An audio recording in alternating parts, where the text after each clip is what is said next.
Hello there, welcome back. मैं हूं गौरव काबरा और एक बार फिर से आप सबका बहुत बहुत स्वागत है हमारे यूट्यूब चैनल पे। आज का ये वीडियो डेडिकेटेड है बहुत ही स्मॉल ऑडियंस साइज के लिए, उन स्टूडेंट्स के लिए जो पेपर नंबर 10 प्रिपेयर करना चाहते हैं सीएमए इंटरमीडिएट के 2016 सिलेबस के हिसाब से, यानी कि सीएमए एफएम पेपर की मैं बात कर रहा हूं। अब ऑब्वियसली मैं ज्यादातर इस जो पूरी डिस्कशन है इसको मैं फ्रेम करना चाहता हूं अराउंड दो स्टूडेंट्स वो have already taken an attempt, और वो अटेम्प्ट लगाया है उन्होंने दिसंबर 22 या जनवरी 23 में जो एग्जाम्स हुए थे उसके लिए। इस पेपर की चर्चा करनी बनती है because this paper is going to tell us exactly where did students go wrong in the last attempt. आपको ये बताते हुए मुझे एकदम भी आश्चर्य नहीं हो रहा है, जो भी आगे जून में एग्जाम देने वाले हैं उनके लिए मैं बता दूं कि दिसंबर 22 टर्म का सबसे डेंजरस पेपर अगर कोई आया था जिसमें सारे स्टूडेंट्स मेरे ख्याल से अग्री करेंगे मुझसे, वो था पेपर नंबर 10।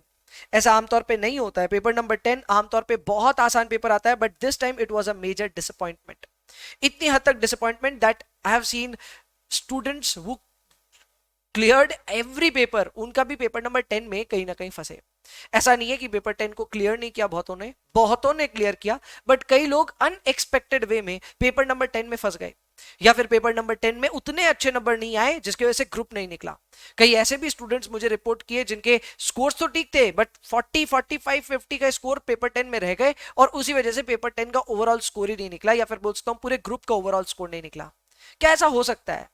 एकदम हो सकता है, खास करके एक ऐसे पेपर में जिस पेपर में ज्यादातर बच्चे जो प्रैक्टिस करके जाते हैं और जो सोच के जाते हैं कि यार इसमें तो 60 लाएंगे 60 लाएंगे 60 लाएंगे, और फिर वहां पे इंस्टीट्यूट थोड़ा सा आपके साथ गेम खेलता है और वहां पे आप कंप्लीटली डिस्ट्रॉयड हो जाते हो।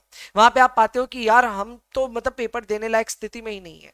और ये हुआ था अभी दिसंबर 22 के टर्म में। पेपर नंबर 10 जो कि कॉस्ट और एफएम का मिला करके पेपर आता है 100 नंबर का, उसमें मुझे कई स्टूडेंट्स ने एग्जाम डे पे ही बोल दिया था, एग्जाम देने के जस्ट बाद में, कि सर थोड़ा गड़बड़ करके आए हैं, हम लोग का टाइम मैनेजमेंट इशू हुआ, हम लोग फंस गए, हम लोग ये हो गया वो हो गया। बट ऑब्वियसली इसकी मुझे रियलाइजेशन हो रही है कल जब सीएमए इंटरमीडिएट के रिजल्ट्स आ गए। सीएमए इंटरमीडिएट के रिजल्ट्स आए हैं और उसके रिजल्ट्स को देख करके मुझे ओवरऑल तो समझ में आया कि पेपर 8 और पेपर 10 दोनों में ही एवरेज स्कोर्स ही आए हैं बच्चों के, कोई बहुत ज्यादा अच्छे नंबर नहीं आए हैं, ये मैंने ओवरऑल देखा है। एंड इसके लिए ऑब्वियसली एक बहुत बड़ा कसूर जाता है on the level of difficulty that was set for the papers. बात करूं अगर मैं क्वेश्चन नंबर या पेपर नंबर 10 की, तो इसमें क्या क्या प्रॉब्लम्स थी, क्यों बच्चे फेल हुए जो हुए उनके लिए मैं बोल रहा हूं, या किन्होंने कम स्कोर किया तो वो क्यों कम स्कोर किए। मेरे हिसाब से 60 के नीचे जो भी बच्चा स्कोर किया इस पेपर में उसका कम ही स्कोर है, क्योंकि इतना बढ़िया पेपर और इतनी बढ़िया तैयारी होने के बाद में इस पेपर में 60 बनता है। बट क्यों नहीं आए लोगों के 60, उसी को हम आज डिस्कस कर रहे हैं। आइए, ये डिस्कशन वैसे रेलिवेंट उनके लिए भी है जो जून में देने वाले अपने पेपर। सो अगर आप अपना पेपर जून में देने वाले हो, बने रहो वीडियो में। आओ जी, यहाँ पे आपके लिए बात मैं समझाता हूं कि क्यों अपने लिए एक मेजर डिसअपॉइंटमेंट बना ये पेपर। इस पेपर में ऐसा हुआ क्या कि ये पेपर गजब का लेवल का डिसअपॉइंटमेंट बना। सबसे पहला, इसका जो सीएमए सेक्शन आया, यानी कि कॉस्ट एंड मैनेजमेंट अकाउंटिंग वाला जो सेक्शन आया, वो यार काफी हार्ड आ गया था। कॉस्ट एंड मैनेजमेंट अकाउंटिंग ज्यादा हार्ड आने की वजह से बच्चे पहले ही डर गए, क्योंकि पेपर के दो सेक्शन होते हैं, सेक्शन ए में आता है सीएमए, सेक्शन बी में आता है एफएम। आमतौर पे इसको जब बच्चे पढ़ते भी है तो वो पाते हैं कि सीएमए का बड़ा सेक्शन ऐसा है जो ग्रुप वन से मैच करता है, जैसे कि मार्जिनल है, स्टैंडर्ड है, इसके अलावा बजट है, ये सारे ऐसे टॉपिक्स हैं जो आप ग्रुप वन में भी पढ़ते हो। इसके अलावा लर्निंग कर्व और आपका ट्रांसफर प्राइसिंग, दो ही छोटा टॉपिक बचता है जो सीएमए में बचता है। तो आमतौर पे ज्यादातर बच्चे इसे एफएम का पेपर ज्यादा कंसिडर करते हैं और सीएमए का कम। हालांकि इनकी वेटेज 50-50 मार्क्स की है। ऐसे में सीएमए सडनली थोड़ा सा शॉकर आ गया, और शॉकर आने की वजह से बच्चे अचानक से चमक गए। शॉकर कहां आया पता है? शॉकर वहां आया जहां बच्चे मार्जिनल कॉस्टिंग के सवाल को देखे और उनसे वो नहीं बन रहा है। फिर देखिए फंक्शनल बजट का सवाल आ गया, फिर आगे जाकर के देखिए ओवरहेड वेरिएंसेस आ गया। यानी जिन सवालों में, जिन चैप्टर्स में उम्मीद की थी कि ये बनेंगे वो नहीं बने, और जिनसे उम्मीद की थी कि एग्जाम में ना आए वो सब क्वेश्चंस आए एग्जाम में। तो सडनली जो अपना सीएमए वाला सेक्शन है वो हार्ड हो गया सबके लिए। ये था पहला डिसअपॉइंटमेंट का रीजन। दूसरा, हमेशा की तरह स्टूडेंट्स खुद ही कुछ ना कुछ तो गलती करते हैं एग्जाम में, जिसकी वजह से पेपर उनके ऊपर हावी हो जाता है। पहला, सबसे पहला जो मैं हमेशा इस गलती से बचने के लिए कहता हूं सबको कि यार घर से प्लीज एक्सपेक्ट मत करके चलो। हालांकि इस पेपर में मुझे पता है 60+ स्कोर की कामना हर एक बच्चा करता है, जो थोड़ी सी भी मेहनत करता है वो बोलता है इस पेपर में मुझे 60 चाहिए, इस पेपर में मुझे 60 चाहिए। मैंने हमेशा कहा है अरे तैयारी आपकी 100 नंबर की भी हो तो भी घर से ये मत सोच के जाओ कि मुझे 60 ही चाहिए। If you overburden yourself with your own expectations then I am sorry, आप एग्जाम में खुद ही के लिए एक घुटने का माहौल बनाओगे। ये मत करो, आगे वाले बच्चों भी मत करना। अगर आपको जून में पेपर देना है प्लीज किसी भी पेपर से ना दिल मत लगाइए, किसी भी पेपर को लेकर के ये मत सोचिए इसमें मेरे को 60 लाना है, नहीं, ये आपके लिए अच्छा नहीं है। इसके अलावा नेग्लिजेंस तो देखो रहती है, ये मैं ऑलरेडी इस बात को उठा चुका हूं कि देखो नेग्लिजेंस हमेशा रहती है। अगर हम बात करें सीएमए सेक्शंस की, तो सीएमए का जो सेक्शन है जिसमें जो पेपर्स हैं या जो भी अपने सब्जेक्ट्स हैं उनको लगभग नेग्लेक्ट किया हुआ रहता है, क्योंकि मार्जिनल हम लोग ग्रुप 1 में पढ़ते हैं अच्छे से, स्टैंडर्ड भी पढ़ते हैं, बजट भी पढ़ते हैं, तो हमको ऐसा लगता है यार ये पढ़ा हुआ है हमारा, और पढ़ा हुआ होने की वजह से हम थोड़ा इनको नेग्लेक्ट करते हैं। बजट में सबको पता है फ्लेक्सिबल बजट आसान है, सबको पता है कि भाई सेल्स बजट और ये सब फंक्शनल बजट भी थोड़े बहुत कुछ हद तक आसान है, तो थोड़ा बहुत ना एक नेग्लिजेंस तो रहता है इस सीएमए वाले सेक्शन को लेकर के। और दूसरा ये भी बात है कि एफएम वाला सेक्शन कुछ ज्यादा ही बड़ा है, सीएमए वाला सेक्शन छोटा और एफएम बहुत बड़ा होने की वजह से ज्यादातर बच्चों का ध्यान एफएम की तरफ होता है। पेपर में एग्जैक्टली यही इंस्टीट्यूट आपके साथ गेम खेला शुरुआत में। अब आप खुद सोचो, आप अपनी खुद की एडवांटेज पे नहीं खेलते हो, आपने पूरी तैयारी करी है, जोर लगाया एफएम में, लेकिन आप पहले सॉल्व क्या करने बैठे एग्जाम में, सीएमए सेक्शन। यानी एफएम स्ट्रांग है लेकिन आप पहले क्या उठाए, कॉस्ट, और कॉस्ट ही हार्ड आया। इधर एक सबक सीखने को है कि आप शुरुआत में पेपर में पहले पन्ने पलटा करके ये देखिए आपको क्या आता है, पहले ये ढूंढ लीजिए। आप जब तक ये नहीं ढूंढोगे आप फंसोगे। ये 60-40 स्ट्रैटेजी से कनेक्ट करूंगा मैं, और मैं बताऊंगा क्यों 60-40 स्ट्रैटेजी इस पेपर में बचा देता आपको फेल होने से, ये मैं वापस एक्सप्लेन करूंगा आपको। लेकिन यस, ये बात हम फिर भी एक बार ऊपर से ही देख ले रहे हैं कि स्टूडेंट्स देखो नेग्लेक्ट करते हैं। नेग्लेक्ट क्यों करते हैं मैं समझाता हूं आपको। नेग्लेक्ट इसलिए करते हैं क्योंकि यार यहाँ पे ना ऐसे ऐसे टॉपिक्स हैं जो इतने एक्साइटिंग नहीं है, बड़े बड़े सवाल आते हैं और पसंद नहीं आते। जैसे कि थोड़े बहुत टेक्निकल एरियाज में ऑल्दो हम बहुत अच्छे से पढ़ते हैं ओवरहेड वेरिएंस, हम बहुत जान लगा देते हैं ओवरहेड वेरिएंस पढ़ने के लिए, लेकिन मुझे पता है कि एक एवरेज स्टूडेंट को ओवरहेड वेरिएंस से दिल नहीं लगा हुआ है, उसको डर लगता है इससे, और वो ओवरहेड वेरिएंस को लेकर के थोड़ा सा चौंकता तो है। इसके अलावा एक एवरेज स्टूडेंट फंक्शनल बजट पसंद नहीं करता, फ्लेक्सिबल बजट हर किसी को पसंद आ जाता है, लेकिन फंक्शनल बजट आते ही पसंद नहीं आता। क्यों नहीं आता? क्योंकि फंक्शनल बजट में sales budget, raw material consumption, raw material purchase, production budget, बहुत सारी चीजें बनानी पड़ती है। सो बहुत ज्यादा बड़े बड़े सवाल होते हैं, तो आमतौर पे ये नेग्लेक्टेड एरियाज होते हैं। इतनी फूटी किस्मत है हमारी कि ये दोनों टॉपिक्स एग्जाम में आए, फंक्शनल बजट भी आ गया, at the same time overhead variances भी आ गए। Obviously students were expecting them least, दोनों साथ में आने से अगेन थोड़ा डेंजरस हो गया। लेकिन मैं फिर बता देता हूं, अगर यही पास्ट टर्म एनालिसिस हम करते तो हम पाते कि ओवरहेड वेरिएंस लगभग तय है एग्जाम में आना, हर एक छोड़ करके एक अटेम्प्ट में ओवरहेड वेरिएंस आता है। फंक्शनल बजट और फ्लेक्सिबल बजट में कोई एक आता ही आता है, तो ये हमें पता ही है। इनकी 50% की प्रोबेबिलिटी है दोनों की, उसके बाद दोनों साथ में इकट्ठे आ गए, चलो ये मैं समझता हूं थोड़ा डेंजरस हो गया, लेकिन किसने कहा ये नहीं आएंगे? इसको लेकर के अगर जरा सी भी नेग्लिजेंस आपने रखी है तो ऑब्वियसली इसी ने आपको चौंकाया एग्जाम में। इसके अलावा एडवर्स सिलेक्शन ऑफ क्वेश्चंस, चलो मान लिया मैंने कि एग्जाम थोड़ा सा टफ आ गया या एग्जाम में कुछ क्वेश्चंस टफ आ गए, लेकिन मैं आपको बताता हूं selection of questions were adverse as well. आपने गलत क्वेश्चन गलत टाइम पे उठाया होगा, शुरुआत में ऐसे क्वेश्चंस उठाए होंगे जो नहीं बना। पहला सवाल ही मार्जिनल कॉस्टिंग का था, प्रैक्टिकल सेक्शन की बात कर रहा हूं। मार्जिनल कॉस्टिंग को देख करके हम सब कूद पड़ते हैं उसमें, शायद वो नहीं बना होगा। उसके बाद बजट था, ओवरहेड्स थे, बहुत कुछ था, तो आप वो ओवरहेड वेरिएंसेस वगैरह को स्किप कर सकते थे अगर आपको उस पर कॉन्फिडेंस नहीं था। तो you could have picked those questions जिन क्वेश्चंस में आपको कॉन्फिडेंस था। आगे जाकर के लेवरेज तो नहीं आया था, पर रेशियो एनालिसिस का सवाल आया था, बहुत ईजी। इसके अलावा हमारी बुक से कॉस्ट ऑफ कैपिटल का सवाल आया था, हमारी बुक से ही आया था सवाल from cost of capital, ditto same.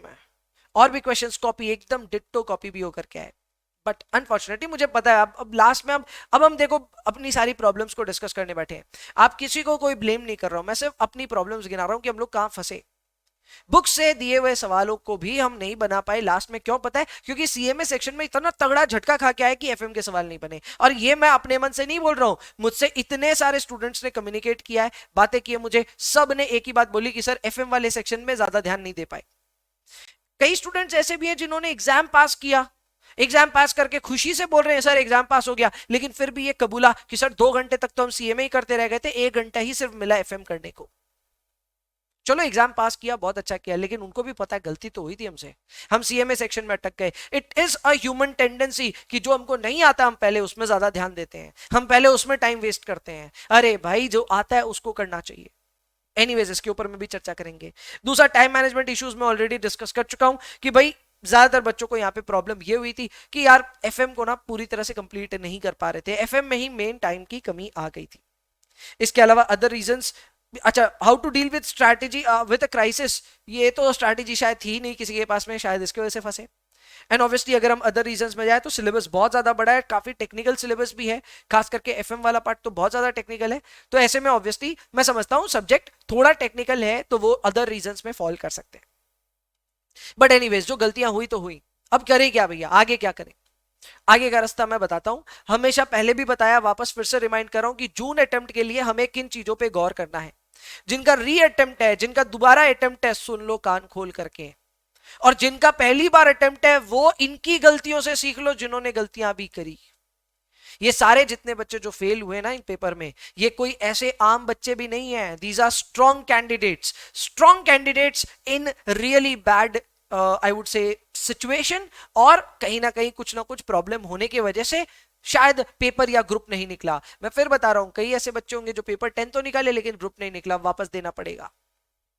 ये सारे स्टूडेंट्स ने जम के तैयारी करी, और अभी जो जून के लिए तैयार कर रहे हैं ना, आपके जैसे ही इन्होंने भी बहुत तैयारी करी, लेकिन फिर भी कहीं ना कहीं फंसे। तो अब ये बात गार्ड बांध लो कि किन किन चीजों पे आपको गौर करना है। सबसे पहले देखो, वे फॉरवर्ड में सबसे पहले तो मैं तो यही कहूंगा, please please emphasise on the 60-40 strategy. पूरी इंडस्ट्री में कोई भी आपको ये बात नहीं बोलेगा, मैं बोल रहा हूं आपको बार बार, ये स्ट्रैटेजी भी मैंने बनाई है। ये स्ट्रैटेजी है कि आप अपने पेपर को 2 हिस्सों में इमेजिन कीजिए। कभी भी कोई भी पेपर देखें उसको 60 मार्क्स अलग देखिए, 40 मार्क्स अलग देखिए। पहले उस 40 मार्क्स की तलाश में लगिए, उन क्वेश्चंस को ढूंढिए जो क्वेश्चंस आपको आते हैं, पहले उन्हीं को करिए। इसकी तैयारी आप घर से करके जा सकते हैं। ऐसे अपने फेवरेट चैप्टर्स पकड़िए। मुझे पता है हर पेपर को जब हम तैयार करते हैं तो कुछ चैप्टर्स ऐसे होते हैं जो हमारे फेवरेट हो जाते हैं, और कुछ ऐसे होते हैं जो हमारे फेवरेट नहीं होते। तो जो फेवरेट नहीं होते उनके लिए क्या करें जी? जो फेवरेट नहीं होते उनको कोई बात नहीं, एवरेज चैप्टर की सूची में डाल दो, ये 60 मार्क्स कैटेगरी में चला जाएगा। लेकिन जो आपके फेवरेट होते हैं उनको आप 40 मार्क्स की कैटेगरी में डालिए। घर से तो आप 60 मार्क्स की तैयारी करके जाएंगे in your favourite subjects, favourite topics, लेकिन एग्जाम में 40 मार्क्स लायक आंसर्स ढूंढेंगे, क्वेश्चंस ढूंढेंगे। आपका पहला काम यह होना चाहिए कि सबसे पहले उनको करें। जैसे अगर मैं वापस हाइंडसाइट में जाऊं, अगेन मेरे लिए कहना बहुत आसान है, मैं पेपर नहीं दे रहा हूं, मेरे स्टूडेंट्स दे रहे हैं। पर अगर मैं आपकी जगह होता और मैं हाइंडसाइट में जाता और मुझे दिखता कि ये क्या आ गया भाई, मेरे से तो बनेगा नहीं। जैसे फंक्शनल बजट की प्रॉब्लम कुछ नहीं थी, पेपर इजी था, क्वेश्चन इजी था, बड़ा बहुत था। अब देख के मुझे डर लग रहा है कि यार ये मेरे से नहीं बनेगा, कोई बात नहीं, आगे बढ़ते हैं यार, एफएम सेक्शन को देखते हैं वहां क्या आता है। हम एफएम सेक्शन में जाते हैं, वहां जाकर के देखते हैं तो समझ में आता है यार यहाँ तो अपने वो बहुत कुछ आता है, हम पहले वो कर लेते हैं। ये समझना बहुत ज्यादा जरूरी है कि आपको पेपर में ये पहले पकड़ना पड़ेगा कि कौन कौन से चैप्टर्स हैं, कौन कौन से क्वेश्चंस हैं जो आपके देखे हुए हैं और आप बना लोगे। पहले उन्हीं को बनाइए प्लीज, पहले 40 मार्क्स की तैयारी कीजिए। ये स्ट्रैटेजी पे मैंने बहुत एम्फेसाइज किया है। वक्त मिलेगा तो 60-40 स्ट्रैटेजी कैसे बनानी है मेरे पेपर्स के लिए, वो भी वीडियो बना के डाल दूंगा। अगर आपको उसकी जरूरत है तो यूट्यूब पे कमेंट करना, इस वीडियो में ही कमेंट कर देना। अगर आपको चाहिए कि पेपर नंबर 8 और पेपर नंबर 10 के लिए मैं स्ट्रैटेजी बनवाऊं कि 60-40 कैसे बनाएं, तो उसके लिए भी डिस्कशन हो जाएगी। आप बस एक कमेंट डाल देना। फिलहाल 60-40 स्ट्रैटेजी करनी चाहिए थी, और इसको अगर फॉलो करेंगे तो आगे भी कभी भी नहीं फंसेंगे। एक क्राइसिस सिचुएशन में 60-40 स्ट्रैटेजी बचाएगा। इनफैक्ट छोड़ो 60-40 स्ट्रैटेजी, रैंकर्स तक ने ये कबूला है कि सर उनके 60-40 काम आ जा रहा है। 60-40 एक एवरेज बच्चे के लिए बनाई गई है स्ट्रैटेजी, लेकिन रैंकर्स तक के काम आता है, तो definitely it's a powerful strategy. ये स्ट्रैटेजी बस इतना कहती है कि पेपर को 2 हिस्सों में बांटिए, एक 40 मार्क्स, एक 60 मार्क्स, और पेपर में शुरुआत के कुछ 1-1.25 घंटे तक सिर्फ 40 मार्क्स के कंटेंट पे गौर कीजिए। 60 को देखिए भी मत, पहले 40 को इंश्योर कीजिए। Once you have done that, उसमें से गलतियां भी होंगी तो भी यार 30 नंबर तो मिलेंगे आपको, आपके पास होने की प्रोबेबिलिटी बहुत बढ़ जाएगी। 60-40 स्ट्रैटेजी फॉलो करने वाले बच्चों के 60 के नीचे नंबर नहीं आएंगे अगर ढंग से फॉलो किया तो। एनीवेज, इसके अलावा और क्या क्या करना पड़ेगा भैया? एक्सटेंसिव प्रैक्टिस करनी पड़ेगी। If you have practice less, obviously practical section नहीं बनेगा। तो जम के प्रैक्टिस कीजिए। सर प्रैक्टिस कहां से करें? जहां से करना है वहां से कीजिए। भैया आपकी मैट है हमारे पास, मैट से कीजिए। भैया हमारे पास इंस्टीट्यूट की मैट है, इंस्टीट्यूट की मैट से कीजिए। भैया हम पास टर्म पेपर करेगा, अरे एकदम कीजिए। आपके पास जितना समय है ना उसके हिसाब से कीजिए। Remember, you do not have one paper two study, आपके पास पॉसिबली 4 या फिर 8 पेपर है पढ़ने को। तो ऐसे में प्लीज इंश्योर कीजिए कि आप सब जगह ना इक्वल टाइम दे रहे हो। अपने एक ही पेपर पे ज्यादा ध्यान देना इज ऑल्सो नॉट एडवाइज्ड। पढ़ो उतना ही पढ़ो जितने की जरूरत है, प्रैक्टिस उतना ही करो जितना आप कर सकते हो। कोई एक सोर्स पकड़ो और उसको करो। इसमें मैंने देखा है स्टूडेंट्स टाइम बहुत वेस्ट करते हैं प्रैक्टिस में। तो मेरी बात मानो, जो चैप्टर्स आसान है उनकी प्रैक्टिस बाद में करना, पहले इजी नहीं हार्ड की प्रैक्टिस कीजिए। आपको वर्किंग कैपिटल से डर लगता है, पहले वर्किंग कैपिटल कीजिए। आपको कैप बच से डर लगता है, पहले कैप बच कीजिए एंड अकॉर्डिंगली प्रैक्टिस सेट कीजिए। हाँ, प्रैक्टिस करेंगे तो बहुत सारे डाउट्स आएंगे आपके मन में। डाउट्स कहां से पूछें? इसी YouTube चैनल के, इसी YouTube के वीडियो के डिस्क्रिप्शन में मैंने अपना टेलीग्राम का कम्युनिटी का लिंक डाल दिया है। इस कम्युनिटी में सारे स्टूडेंट्स आप एक दूसरे से इंटरेक्ट करते हैं। आप अपना डाउट डालेंगे, उस डाउट का जवाब आएगा, एंड नहीं आया मैं खुद दूंगा आपको जवाब। उस कम्युनिटी से जुड़िए, नीचे ही आपको डिस्क्रिप्शन में मिल जाएगा लिंक, जाइए उससे जुड़िए। आपके कोई भी डाउट्स होंगे, कुछ भी होंगे, सब सॉल्व होंगे उस टेलीग्राम चैनल पे। चैनल क्या है? ग्रुप है। इसके अलावा एमसीक्यू सेक्शंस, भाई साहब एमसीक्यू सेक्शंस को लेकर के मुझे लगता है कुछ अलग से काम करना ही पड़ेगा। एमसीक्यू सेक्शन इतना ज्यादा रिलेवेंट है, इतने ज्यादा मार्क्स के लिए आता है, इसको गौर नहीं करेंगे तो ये होगा ही नहीं। 28 नंबर का इस पेपर में एमसीक्यू सेक्शन था, ट्रू एंड फॉल्स और बाकी सब मिला करके, मैच द फॉलोइंग। तो 28 नंबर के सेक्शन को अगर हम अलग से तैयार नहीं करेंगे तो नहीं होगा, हमें इसको अलग से तैयार करना पड़ेगा। We will have to ensure कि हम बहुत स्ट्रांगली रेडी हैं इस चीज को लेकर के। तैयार करेंगे इसको अलग से। नहीं किया आपने, अगर इसके लिए अलग से टाइम नहीं स्पेंड किया है, बजट नहीं किया है, टाइमिंग, प्लीज इसके लिए टाइम निकालिए। 28 मार्क्स का कंटेंट है, हल्के में लेने से नहीं होगा। फाइनली थ्योरी पे भी फोकस करना पड़ेगा। थ्योरी पे फोकस नहीं करने से प्रॉब्लम यह है कि एग्जाम में कल को कोई प्रैक्टिकल नहीं बना तो आप एकदम हैंड्स अप हो जाता है। कल को प्रैक्टिकल नहीं भी बना कोई बात नहीं, आप थ्योरी अटेम्प्ट कर लीजिए। आमतौर पे थ्योरी में अच्छे नंबर नहीं आते, मुझे पता है, लेकिन फिर भी मरता क्या नहीं करता। तो अगर आपके पास सिचुएशन ऐसी है कि आप नहीं कर पा रहे हैं प्रैक्टिकल अटेम्प्ट, थ्योरी कम से कम लिखने लायक रहें, इसके लिए थ्योरी पढ़नी पड़ेगी। I know this is our last resort, लेकिन ठीक है, जो है सो है। ये था मेरी तरफ से आपके लिए आज का पूरा संपूर्ण ज्ञान कि पेपर नंबर 10 में क्या प्रॉब्लम्स हुई, उन प्रॉब्लम्स से कैसे हम आगे बढ़े और हम कैसे सीख ले सकते हैं। आई नो आज की इस वीडियो में मैं थोड़ा सा एग्रेसिव रहा हूं, थोड़ा सा मैंने टारगेट किया है हमारी कमियों को, अपनी खामियों को, बट प्लीज इस चीज को पॉजिटिव लाइट में लीजिएगा। मैं किसी को भी इंडिविजुअली पॉइंट आउट नहीं कर रहा हूं, मैं बोल रहा हूं सबके लिए। मैं बोल रहा हूं कि हाँ भाई, हमारी तैयारी में कमी रही, अगर हमारा रिजल्ट सही नहीं हुआ है तो इसका पहला स्टेप तो यही होता है, पहले एक्सेप्टेंस रखिए कि हाँ हम में कोई कमी रही। ये वीडियो इसी चीज की रियलाइजेशन करने के लिए कि हम में कमी रही। पर सेकंड ही इस वीडियो में ये बात भी कन्वे कर रहा हूं मैं कि हम में कमी टेम्पररी बेसिस पे है, परमानेंट बेसिस पे नहीं। हम सुधर सकते हैं, we can do what we have done, plus we can do something extra so that we clear the examination in our next attempt. Paper number 10 मेरी जिम्मेवारी है, आपकी जिम्मेवारी है, दोनों को मिलकर के किस तरह इस पेपर को डील करना है वो आपको भी पता है, मुझे भी पता है। मिलकर के इस पेपर को निकालेंगे। इस पेपर को छोड़ो, जो पेपर्स हैं उन सब पेपर्स में सारे टीचर्स मेहनत कर रहे हैं, मैं अकेला नहीं हूं, सारे जितने टीचर्स हैं सब एफर्ट डाल रहे हैं। तो आप अपने टीचर्स के गाइडेंस में रहिए, आप अपना खुद का एफर्ट डालिए, खुद प्रैक्टिस कीजिए, प्रैक्टिस में फंसते हैं, डाउट्स पूछिए, जो करना है करिए। जून का एग्जाम सामने है, इसीलिए मेरा स्टार्टिंग ही क्या था, जून अहेड। सामने मुझे जून दिख रहा है और इसलिए मैं चाहता हूं कि अब हम सब लोग तैयार हो जाएं। कल रिजल्ट था, कल मैंने ये वीडियो इसलिए नहीं बनाया था क्योंकि मैं नहीं चाहता था कि एग्जाम के जस्ट रिजल्ट आते ही हम इस तरह के लेक्चरबाजी करें। बट आई थिंक अब हमारा वक्त आ गया है कि हम खुद को थोड़ा सा बूस्ट दें, थोड़ा सा खुद को खड़ा करें और बस चलो अब लगो काम पे।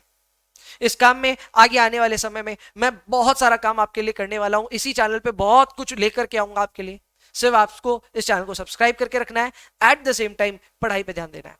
पढ़ाई को लेकर के आपकी क्या, कैसे, क्या चल रहा है, क्या प्रॉब्लम्स आ रही है, कम्युनिटी में डिस्कशन करने के लिए कम्युनिटी के हमारे लिंक को जरूर से क्लिक करें और ज्वाइन करें। डिस्क्रिप्शन में सारी लिंक्स हैं, जाकर के चेक करें और जरूर से ज्वाइन करें। बस अभी के लिए इस वीडियो में मुझे यही मैसेज कन्वे करना था और आई होप मेरी ये दिल से दिल की बात आप तक पहुंची होगी। और अगर कहीं तकलीफ है तो वो तकलीफ सुधारने के लिए एक चेष्टा शुरू हो गई होगी। बहुत मेहनत करेंगे। याद रखिए जून एग्जाम हमारा है और इस बार जून में हम अपने सारे जो भी टारगेट सेट किए हैं सारे टारगेट्स अचीव करके दिखाएंगे। चलिए प्रण लेते हैं और मेहनत करना शुरू करते हैं। तब तक के लिए आपसे इजाजत चाहता हूं, मिलता हूं आपसे नेक्स्ट वीडियो में। तब तक के लिए bye bye, take care, enjoy yourselves, please and please पढ़ाई करते रहिए।